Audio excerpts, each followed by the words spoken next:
This week, we're going to look at AbbVie, which was spun out of Abbott Labs in 2013. They performed very well over that spin-out period, and we want to take a look at their value now and what they're worth. All right, ready to get into it? Let's do it. Hello, welcome to Rational Investing. My name is Cameron Stewart, CFA. Thank you very much for watching the channel. All the comments, subscribers, I greatly appreciate it. This channel is dedicated to the rational investor, the investor looking for cash flowing assets that they can buy for cheap or a reasonable price and hold them over a long period of time. We do this by looking at 9 years of financial data on any company. We figure out what they are doing historically, what we think they're going to do in the future, and then we look at the public markets to find out what we can buy it at. And if there's a gap there, that's our economic return that we're going to hold over a long time and realize. All right, behind me is AbbVie's 2019 10K, their annual report for the fiscal year ending December 2019. Now, they've just released 2020 earnings, but they haven't released the 2020 fiscal year and report. So we're going to pull off the 2019 full year. Then we're going to go look at the Q. That'll give us four quarters of 2020 data. Then we'll put it in our economic model and see what it's looking like. But before we do, let's review the 5 key attributes for all investments that we review here at the channel. The first one is top line revenue growth. Gotta have it. EBITDA growth, that's our measure of earnings. That's gotta be growing. We need strong free cash flow. We need low debt as measured in less than 3 times debt to EBITDA. And we need a well-priced stock. We use enterprise value to EBITDA as a measure for well-priced. All right, now let's take a look at AbbVie and see what these numbers stack up. All right, now with any pharmaceutical company, the first thing you need to do is look at their portfolio of drugs and see if there's any revenue concentration. As anyone knows who's in the pharmaceutical business or has ever looked at pharmaceutical companies, they are dependent on their patents to have the monopoly on revenue and realize the return that they on the investment that they made in that drug. And when the patents expire, generics flood the market and they lose revenue and margin, and they need to constantly turn over their portfolio. And a solid pharmaceutical company will have a diverse portfolio of drugs that they're constantly bringing to market and kind of constantly evolving the business, never letting one particular drug overburden the P&L. And behind me, you're going to see a long list of all the drugs they have currently out in the market. They're probably best known for their Botox is their patent. But the one I want to show you in particularly is right here, Humira, which is their biggest drug at $19 billion of revenue in 2019. If we go look at top line total revenue in 2019, $33 billion. So that's a 57% revenue concentration in one drug. And when you go through and read their annual report, you will notice that the expiration date of that exclusivity period is the end of 2023. So this having completed 2020, they get another 3 years of kind of robust sales before that one begins to get impacted by generics. They are already seeing some impact in the European market, but overall, it's still a very strong performing drug, and they're going to have to find over the next 2-3 years other drugs to replace it. All right, let's take a look at the Q and figure out what we think 2020 revenue and EBITDA is going to look like. Okay, behind me is the just released Q4 earnings result for AbbVie. What they typically do in any company, they'll release the they'll release the results first, and then about a month later, the full annual report comes out. But we can glean some of the bits and pieces that we need for our economic modeling in this report. We'll kind of estimate the others and get our numbers that we need. The big number here, top line revenue, $45 billion on a GAAP basis. That's going to turn out to be a really big year-over-year growth. 38% annual growth on top line revenue is very strong. Kudos for them to pulling off such a big revenue number in a pandemic. There's a couple other things that I want to read to you on this statement here. A statement from their CEO and chairman. I'll go through this quickly. We successfully completed the transformation of Allergan acquisition and delivered another year of strong results in 2020, despite the challenges presented by the global pandemic. Richard, the chairman, continues, based on our broad portfolio of diversified growth assets and a robust momentum of our business, we expect impressive growth in 2021. Good for them. So we're going to use that going forward and take a look at what we think this business is going to be worth. All right, behind me is 9 years of financial data on AbbVie. Let's take a look at revenue and EBITDA and see where this company's going. And it's really, really quite strong data. I'm glad to see it. So revenue started $17 billion in 2011. This is kind of pre-spin out from Abbott Labs. It moves up to about 18 when they spun out. And then after the spin out, it continues to grow. And down here, some of this is from the acquisition that they made. So it's not all organic, but it is strong top-line revenue growth, which is one of the things that we want to see. And they ended 2019 with $33 billion. That is an annualized 8% annual growth rate from 2011 to 2019. Now, what I've done here is I've taken what we just discussed, the Q4 release gave us full year 2020 revenue, $45 billion. That is actually a strong revenue growth. We covered earlier, 37% growth, which is fantastic. So really definitely going to drag this number higher on an average. This is just, again, 11 through the 19 number. So strong revenue growth definitely checks the box there. Let's take a look at EBITDA. $7 billion has grown to $15.7 billion over that time frame. And you look at these annual growth rate numbers, a couple negatives, true, but it seems like they've bounced back and kind of figured out their portfolio a bit, and they've been growing around double digit, say a strong double digit every year for the last 5 years. It's actually one of the things they call out in their 2019 annual report, which you should definitely read. How do I get this EBITDA number? Now, they haven't released EBITDA. You could look at a couple things. I looked at TTM EBITDA, which is the trailing 12-month EBITDA. So that's Q3, 2, 1, and Q4 the prior year, those 12 months. And then I also, this way, I said, well, I know their EBITDA margin. The last 3 years, they have averaged an EBITDA of this. They've averaged a revenue of here. I can divide the two, get an EBITDA margin. And I apply that margin to the $45 billion, gets me $20 billion of EBITDA. And that's what I've chosen to do here. I kind of smell checked it with looking at the last 12-month EBITDA, but I think Q4 is such a strong number. EBITDA should be strong in Q4 as well. So they got a nice pop. That's a 28% annual growth rate on EBITDA. Again, this is my estimate. We'll see what their EBITDA is when they publish the full results. The press release didn't have the cash flow statement in it, so I couldn't pull some of the cash flow data, and I couldn't pull the EBITDA number. But that's my estimate, and it's pretty robust. Let's go look at enterprise value, which is how we judge the true cost of the enterprise.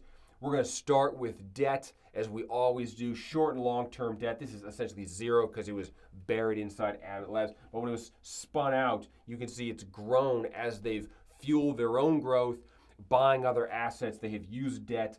We'll see if it's wise. It's pretty wisely. They've grown revenue nicely, so this debt is been used wisely. This $87 billion, I'm actually pulling from their Q3. I pulled it from the balance sheet in the Q4 number. So this is that's their current debt that I could find. And then what I've done is then gone through and found market cap. Market cap is shares outstanding times the average price. I use December as the month, and it gives me an $87 billion market cap, and then has grown to $155 billion over time. I add the debt minus excess cash plus market cap, and I get an enterprise value. Now, enterprise value, again, is the entire enterprise, what it's worth. You think of a home that you might own, right? The market price of the home is the enterprise value. That's what you pay the seller of the home. You then go to a bank. If you don't have all cash for the home, you borrow some money from the bank. You take some of your own cash, you combine it, and you give it to the seller. So the enterprise value is like the sale price of a home. You have to borrow some from the bank to afford it. This is borrowing from the bank. This is your equity piece. You get the value. That's the general gist here. It's negative here because it was buried inside its parent before. So you can't really use this for enterprise value. But once it's public, you can pick up this data, and I have $100 billion to $200 billion. So a doubling of the enterprise value over these 8 years. Recently, a spike in the enterprise value, notably the increase in debt. Also, the shares have gone up recently, so I'm using current share price. And last thing, they actually issued more shares to get this deal done. I'll show you that when we get to the sheet. But currently, enterprise value is about $280 billion, roughly. And I look at my estimated EBITDA of $20 billion against $280 billion of enterprise value. It's around a 16% EBITDA market multiple, which when I look at what it's traded at historically, these numbers here, that's a decent number, right? It's been passed here, but I think the strong growth that they're experiencing is driving that multiple up a little bit. I certainly think 16% is a reasonable multiple to be paying for a pharma company. They tend to trade at fairly high multiples. Last thing, debt. Again, debt, when it was buried inside the company, you can't really pull the debt numbers, but once it's public, you can. And you can see debt has grown as a percentage of EBITDA, rather as a multiple of EBITDA, because they have been borrowing to do their acquisitions. So right now it's slightly above our 3 times estimate. It's not exactly where we'd like to be, but you can see during their history, they were much closer to it. I think they've scaled up to get the acquisition, get some revenue diversification, try to get away from that 57% Humira revenue concentration. So I don't blame them for that. I'm not going to punish them for that. I think they're going to bring that back down. It's not too far away. It's out of scope a little bit, but everything else is going to look pretty good. Let's keep going and take a look at cash flow. All right, let's take a look at the cash flow for AbbVie. You can see 2011, $6.2 billion of free cash flow from operations, CFO, free cash flow from operations. That's the first third of the cash flow statement, my personal favorite financial statement. It's grown to $13.3 billion, a little slow in this region, kind of declined here, but then definitely picked up, I think, as they've done some acquisitions, as they've kind of got their feet under them once they were outside of the parent. It's really kind of accelerated in the real near term, which is what I like. The CapEx that they have to put back in the business once they've established the drug, this isn't research and development. That's expense in the P&L. That's already after the EBITDA. But this number is relatively small because all of their actual investments, it's IP, it's intellectual property, it's not exactly big machinery. So they don't have to put in a lot of cash in the business once they generate it, which is nice to see. So a lot of this passes through to the equity holders, which is what we are trying to look for a good deal. The next big thing here, which makes the data a little wonky, is the debt payments. Again, positive numbers are inflow, like if you took a home equity loan on your house, that's positive cash that you could use whatever you wanted to do with it. So it is cash flow to the equity holders. But when we're thinking about long-term, what is it going to look like, you can't obviously draw on your home loan every single year. So you got chunky numbers, $26 billion here. That's obviously for the Allergan acquisition. $16 billion, another chunky number, 15. So it's a little spotty in my opinion. So what I'm going to do is I'm going to ignore this. I'll take these two numbers for my free cash flow number, sum that, divide by shares gets me the free cash flow number I'm going to use to forecast. But it's a good indication, kind of the patterning of what they do. What I like to see is these two are super strong. This debt is still affordable for them. So for me, it checks the box, and I think you can keep going forward. When I sum these columns, I get free cash flow to equity. Again, $40 billion is way too high. It's too high because it's $26 billion for the acquisition. So this isn't actually available for us, but this number is $10 billion. They certainly is. I would even argue that some of this stuff here, as their EBITDA has grown at 3 times EBITDA, that allows them to take on more debt. So this debt borrowing is prudent and is passed through into the equity holders or can be used for acquisitions, whatever they want, but it's part of the free cash flow equity, and I would count it. So I think anywhere in the $9 to $16 billion of annualized free cash flow is reasonable for this company. Shares outstanding, you can see they have bought back shares and canceled shares for a long time, which is really nice to see. It's one of the hallmarks that we look for in this channel. What are they doing to the shares outstanding? How are they treating the current equity holders? Are they diluting them? and issuing shares like crazy, or are they buying them, canceling them, and letting my shares grow as ownership? Now, I will caveat that by a stark increase this past year in these shares outstanding. That is from the acquisition, right? The acquisition was a big deal. They had to borrow for debt. They had to issue shares to get cash to go get the deal. So they're betting that this dilution to us, if you own the shares here, basically they set you back way before they spun out. So this dilution, they're saying, should be worth it because of the cash and revenue that they're going to get from the generated asset on a combined basis when they take the new acquisition of earnings and cash flow from Allergen plus their existing business, divide all of that by these new higher shares, the net result should be better off than what it was before. That would mean it's accretive, and we'll see if it is. Let's finish out the schedule. Free cash flow per share, again, free cash flow divided by shares. Like I said before, in this region here was a pretty solid number. What I have done going forward is I've taken the sum of CFO and CapEx, this sum, which is basically $13 billion, dividing it by these 17.79 billion shares to give me a free cash flow per share number that I'll forecast forward. The other thing I want to comment on is on yield. Because it spikes a lot, I'll pick up basically this yield and that yield. I'll use an average yield. This 13 is far too high to use because it's inflated by the debt pieces. So we're going to normalize that one. Okay, that is the cover of the financials. Revenue, EBITDA, debt, enterprise value, free cash flow, all look pretty good to me. Let's forecast it, come up with what we believe we're willing to pay for the company, what the long-term value is. Then we'll look at the current price and form an opinion on it. So 2020 EBITDA we covered already, right? We just said it was about $20 billion. And then what I'm doing is I'm pulling 12.7%, which is their average growth apart from this monster year that they had. I want to keep a little conservative, so I'm not taking the 28% and stringing that forward. I'm using kind of a historic average growth rate, and I'll keep it to 2023, where I stair-step it down based on some of the guidance they said in some of their releases. They're going to say they'll say double-digit growth for the next 3 years to 2023 when the patent expires. Then they're saying strong single-digit growth after that.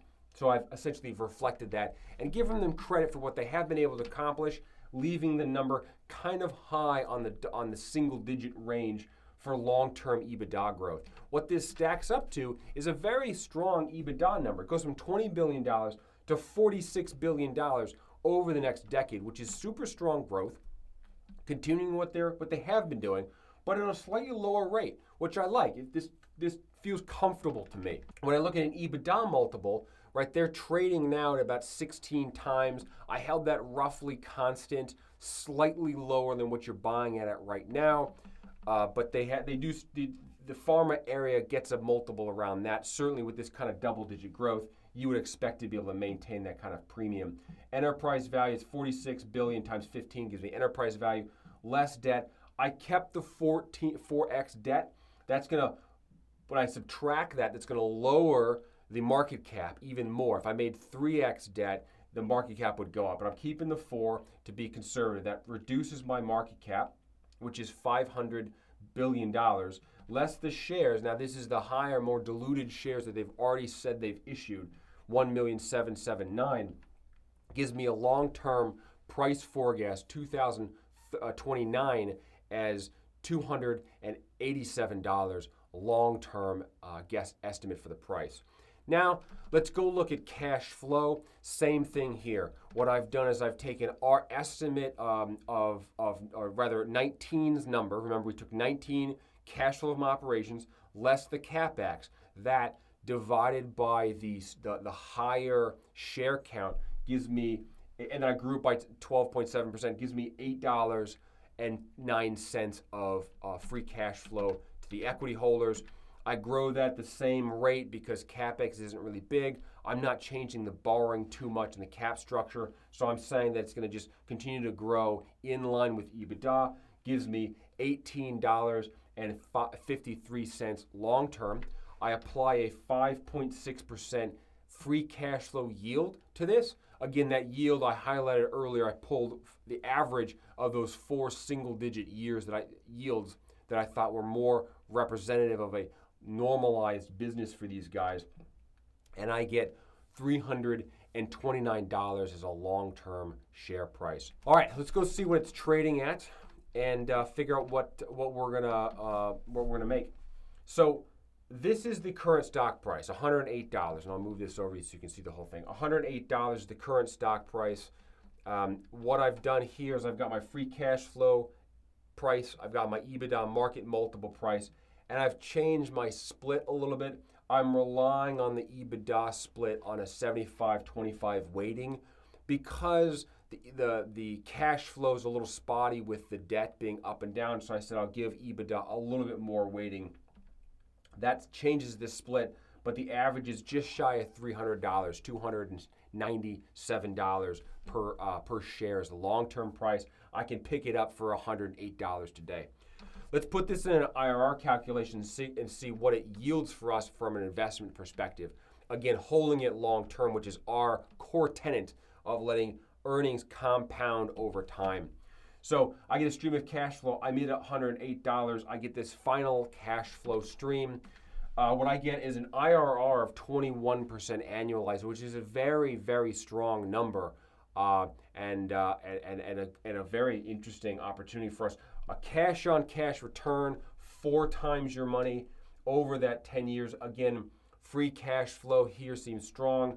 I'm out at 3 times what I bought it at, plus I get a cash flow that's 21% annualized IRR, which is very, very strong and a very interesting investment. If you don't have a pharmaceutical company in your portfolio, definitely take a look at this one. Let's go take a look at the distribution. If the price should move on us, what happens? When would we buy it? Buy more, buy less? It's $108. If I freeze the forecast like I have it, I get 21%. If the price goes up but the forecast still hits, my IRR comes down, but still a curly number. That's still more than market and a market beater. If it comes down, obviously it gets even more attractive. But for me, I look at this as you've got some risk of the concentration of revenue, right?